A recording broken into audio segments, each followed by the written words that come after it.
for example, one may have, my son died, so one will definitely be hit by lamentation. So what to do? Well, the Krishna conscious reaction is then I should be more engaged in devotional service. That's my only shelter now. I had my comfort, my family situation, but it was scattered. So now I have to, completely shelter in devotional service. I have to take more shelter in. I should chant with great desperation in a way that I didn't do before. So then actually the emotions are used correctly to increase one's service. The more one takes more and more exclusive shelter in devotional service to Krishna.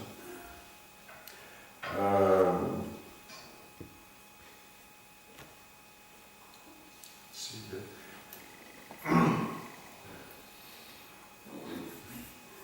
I said something. I could have said also something about this whole thing with dream, waking up like that. I know that there's not time for that, but that would be an ideal, perfect, also an ideal verse for getting into that, which is it's a very, very powerful. It's just like the body is changing, childhood, youth, old age. Also, one can explain to people. I know if you use that dream awakening state analogy. You always use that, isn't it? So that's I find that even more clear example than childhood, youth, old age, because this is so when that is explained and you kind of go through that meditation, it becomes so obvious. The only thing that is eternal is the conscious observer. But anyway, we can skip that for later. You talked a lot about being present in the present and utilizing the present in an efficient way. Mm-hmm. So I was thinking on book distribution, you get a very clear idea whether you are being present in the present or you are either lamenting or looking to the future. I find it very hard to.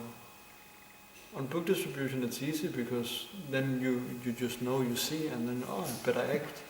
But for example, chanting our rounds in the morning, I feel it's much harder to be present in the present. Mm. So that's why book distribution is such a blessing. It's in all other activities. This activity more than anything else forces us to come to something,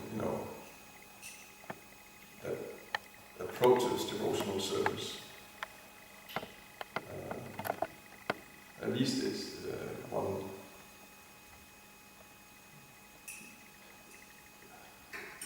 I think they mentioned that yesterday, but also that it's actually a book distribution. It doesn't.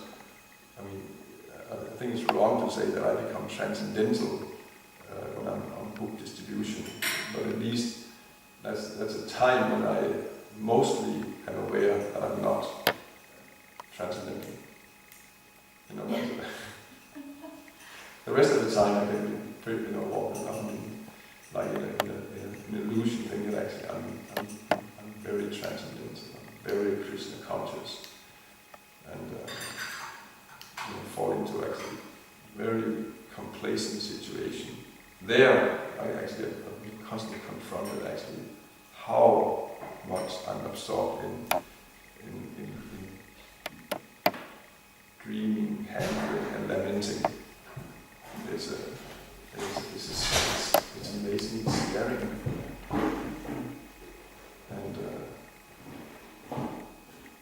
and one would think that I don't know when is it ever going to, and am I ever going to get out of this conditioned state? Like I've been thinking that I've been distributing books for a couple of years or something like that. So I think there would be some improvement. Yesterday was one of the worst days I ever had. It wasn't so bad. But in terms of,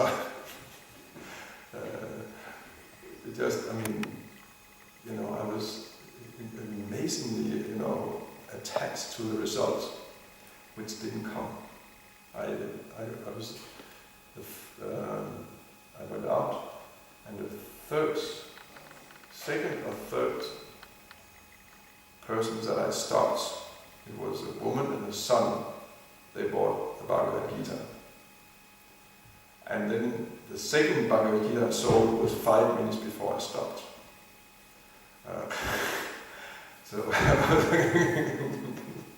And I sold to you.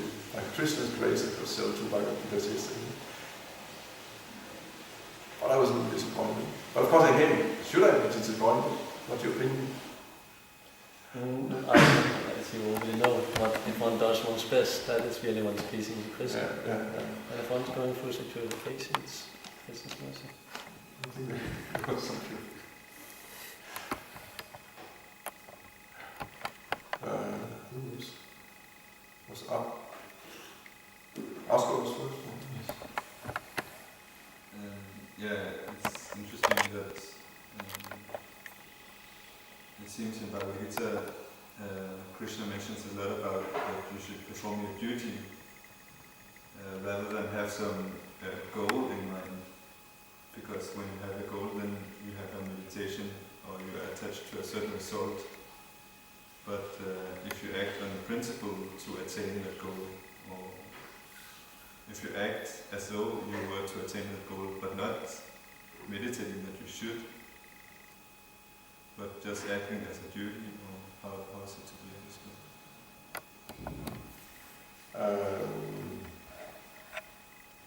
No, I mean this.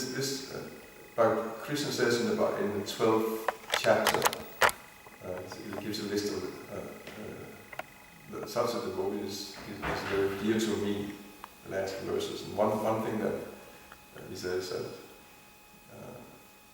striving for some result. Yeah, is not striving for some result. So a devotee who's not striving for some result is very dear to me. But again, that has to be understood correctly. And Krishna is referring to a material. I mean, he must refer to material results. You're not fruited, because that we do not strive for any result is simply not. I mean, this is not reality. I mean, it is as you say. We always have a goal when we act in devotional service. It's a goal for Krishna. The offering is, I mean, I guess that's a very clear example. The offering has to be on the altar at such and such a time, and I'm in the kitchen cooking, and it's a result. But I'm aiming for the result. I'm meditating on the result all the time, but I'm acting in the present. It's like going on a journey. So you have the goal to go to a particular destination, but you only get to the destination by being in the present. This step, and you take this step. The longest journey starts with the first step, and the only thing you can do when you're on a long journey is to take the next step. But also at the same time, you're aiming for the goal. I think, Thiers, you were saying? I think it's a very interesting point you mentioned about the emotions, how they're powerful and how they should also be applied quite consciously. So, can we maybe say what's the list of emotions that are there that should be applied? As far as I know, there's only one emotion that cannot be applied. I think there's envy. You can't apply. As far as I've heard, you can't apply envy as such. But as far as I heard, there's a list of others which actually can be applied. Yeah, power of rights in the purport to 337, where Krishna says that the lust and anger are the all-devouring sinful enemies of the conditioned soul. But then he gives the example, if they're used in Krishna's service, then they become great assets. Like Hanuman was angry, he was so furious in Ravana, and he burned the whole city of Lanka. So that anger was very useful in his service. Lust, very just strong desire or greed. That you just want more service. You want more advancement. You want to be more Krishna conscious. It's never enough. So these envy.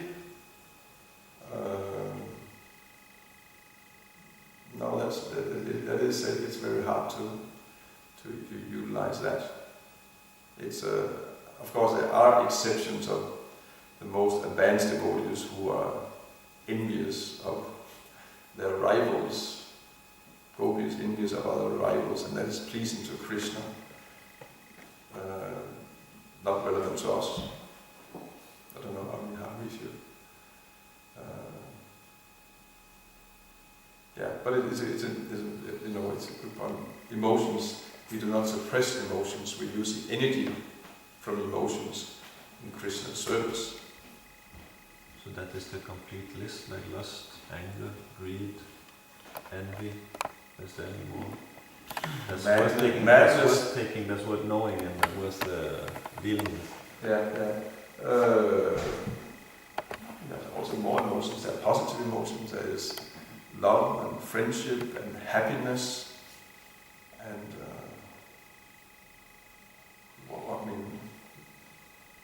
so many different kinds of emotions. And in any case, the principle is to use them. If you're happy, well, of course, then the tendency we forget Krishna because now we're happy, we don't need Krishna. But real devotees, then they'll say they're happy, so therefore they were grateful to Krishna, therefore you have to worship him more. Jagannath Mishra and Satyamata, they were so happy that they got their son Nimai. So therefore they, with great jubilation, they were worshiping their household Shaligram Shila. And probably there he writes in the purport that genuine materialists, when they're prosperous, they forget God. Real devotees, they become more God conscious when they're prosperous. Actually, it's a 113. There's a list. There's the principal relationship of the 5 rasas, and then there's value, there's shock, there's wonder. There's 7 indirect rasas. So that's so we may say that one should also consciously. Those are also consciously applied by a aware, conscious, pure devotee. He's also consciously applying these emotions. Like it seems that's the conclusion. Yeah, he becomes. When he's, for example, in fear. That's one of the indirect rasas is apprehension, which is kind of a fear and apprehension, and there. The devotee, so he becomes more conscious of Krishna. Yeah. Okay. Yes, yesterday when we were out distributing books, then I met this person, and he told me that he had just been to India and seen these big statues of Krishna. So my immediate thought was like, I was thinking envy, because I thought like he had seen something that I have not seen. Mm-hmm. So I told him, then you have seen something that I have not seen, and I did like this, and then he was very happy. Then it became like, that was really fun, that was really pleasing. Yeah. Isn't that engaging envy in Krishna service? In that sense, you engage envy. You see that someone else is doing nicer than you, and therefore you want to, so let me also, it's possible he can do it, I'll try to do even better than him. So that but that's not directly envy, that's more jealousy. I've seen someone make this distinction between envy and jealousy. You see, Gabriel was distributing some books, and you will not. So jealous. If you're jealous, then you say, "But he can do it. I can also." Who is the scapegoat? Oh, sorry, going inside. Prabhu, key, yeah. And but if in envy, then instead you will go out and you sabotage. You go out and puncture his wheelchair, so you cannot go out. It's made of plastic, so that will be hard. Oh, then you. So that means you in one thing you are simply trying to, okay, you're happy that he's doing it. He's pleasing Krishna, and you're happy that Krishna is being pleased. But now you also want to do it more. So you can say, actually, I'm lazy. I can also do it. Or Krishna can give me the ability to also do it. He gave it to him. He can also give it to me. The other, you become envy. Actually, it's not really, you want to drag him down. So that's hard to use. But this kind of healthy competition, that's good. That can be used in Christian service. I was just wondering that because it didn't happen in other years, but we have met quite a few who are saying that the Buddhist monks, they think we are Buddhist monks when we are out. Yeah. And I think that just we should try to, when we have a kirtan bhajan like this, learn a little more to do like they do in Vrindavan, and they sit and look at each other when they play and exchange some looks and some emotions. Because I have noticed a few times on Harinam that one is singing, one is playing cards, and sometimes we can go a little much into our own instruments and into our own looks. What has Buddhism to do? I mean, the Buddhist monks. The Buddhist monks mean that people, they don't see any exchange between. Sometimes, I mean, I have just heard this 4 or 5 times this year. I'm not like actually Buddhist monks. I mean, they're actually quite personal. Personal. They're very friendly and personal. But they didn't say it like that. It was meant like, anyway, it's not to be negative. I'm just, because the class is about this point, and we're talking about emotions. So I'm just mentioning that we can try to work a little on that point. Definitely. Now when we were talking about Buddhists, you mentioned yesterday that the Buddhists are just looking into the wall. Where do you get this from? Where did I get that from? Yeah, I heard this. Because I heard this, many people are saying this in our movement, that Buddhists are just looking into the wall. It's one practice. I mean, I'm sure that you can find many practices within Buddhism. But they have these extreme meditations where they are, either staring into a wall, staring into nothing. Candle? Candle? Maybe a candle.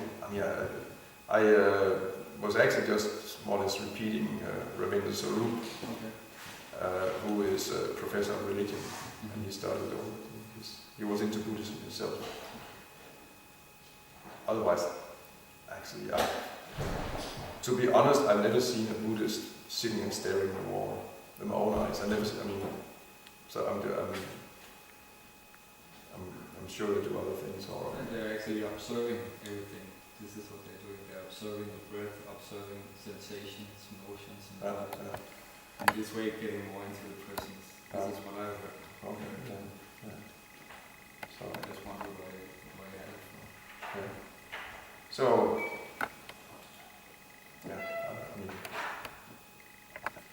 I'm not at all expert in Buddhism. Okay, let's stop here. Thank you very much. Srimad Bhagavatam.